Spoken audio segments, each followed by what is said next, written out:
Welcome to the Imperium Forex daily video. Before we begin, it should be noted that any advice is of a general nature only and that your personal circumstances have not been taken into consideration. Hello everyone, my name is Rob Clayton and thank you very much for joining me. Well, since silver hit that heavy sell-off at the beginning of the week, the price action over the last 3 days has been considerably bullish.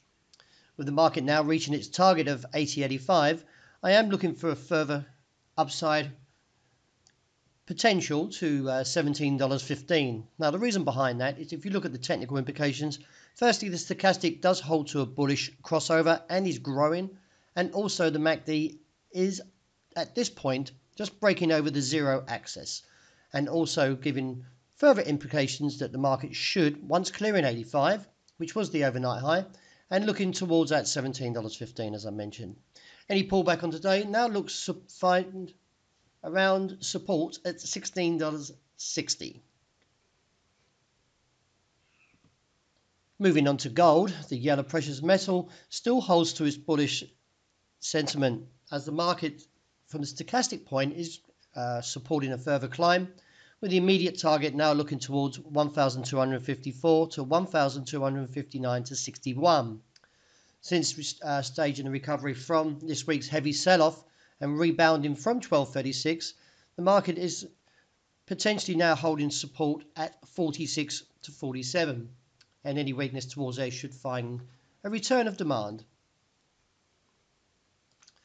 Well, the Australian dollar is currently strengthening further, mainly because of the comments from ex-RBA board member John Edwards, who opened the barn doors and unleashes the view of the future course of the central bank's monetary policy, and says that the time is coming to get back to normal with it, and it seems it's along there could see 8/4 percentage point tightenings over the period of 2018 and 2019. This actually saw the market reverse from 75.75 low yesterday and now taking on the challenge towards that top side of 76.30-35. Although we haven't seen a strong break above there, there is still potentially from the stochastic point of a move up towards 76.60-65. Now I'm not overly bullish from this pattern here, and we could easily see a sharp reversal with the support coming in now at 76.10 and firmer beneath at 75.70.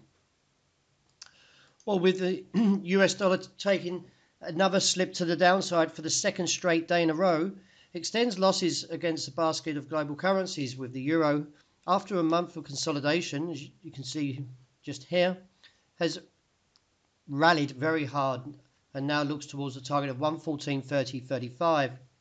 What is interesting is the fact that the market did initially sell off from 113.80 to 113.08 after the ECB commented that the markets misinterpreted that President Draghi's hawkish speech.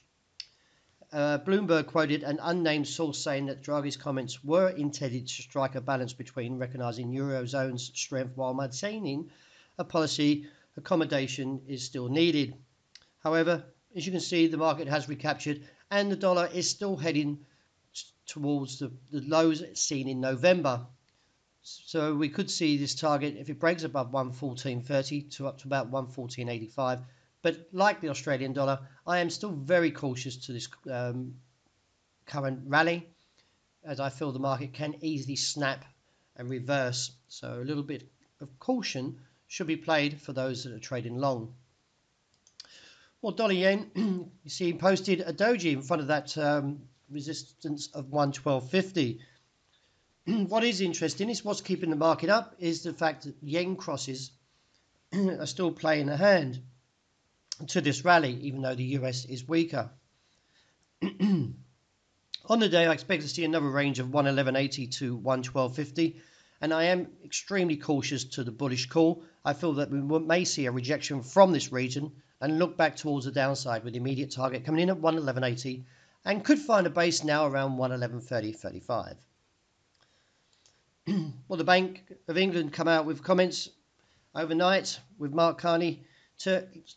The spotlight turns to him as he comments in Portugal, and he's mentioned that although he did say that a rate hike was too soon to call, he now changed his tune slightly by saying the rate hike debate is building. This found a very strong flourish of sterling buyers overnight, and the market went through the 128.1025 level and on towards the highs now seen with a resistance of 129.6070. As you can see here from the technical implications, the market is still bullish, so we're still going to get a move up towards that top side. But beyond there, I see towards 130 to 45 extreme. Now, the reason behind that is the fact that the cloud still holds over the PM, Theresa May's future, after former Education Secretary Nicky Morgan said that Theresa May should consider standing down by autumn 2018 to allow a successor to sell the Brexit deal, which could see the pound eventually reverse from these comments, and I'll be looking for a move towards 128.60. So again, like with Euro and Aussie, I'm still a very cautious bull at this current rate where the market's trading. So that wraps up my daily video. Thank you very much for joining me, and as always, look out for the intraday report that will be released shortly.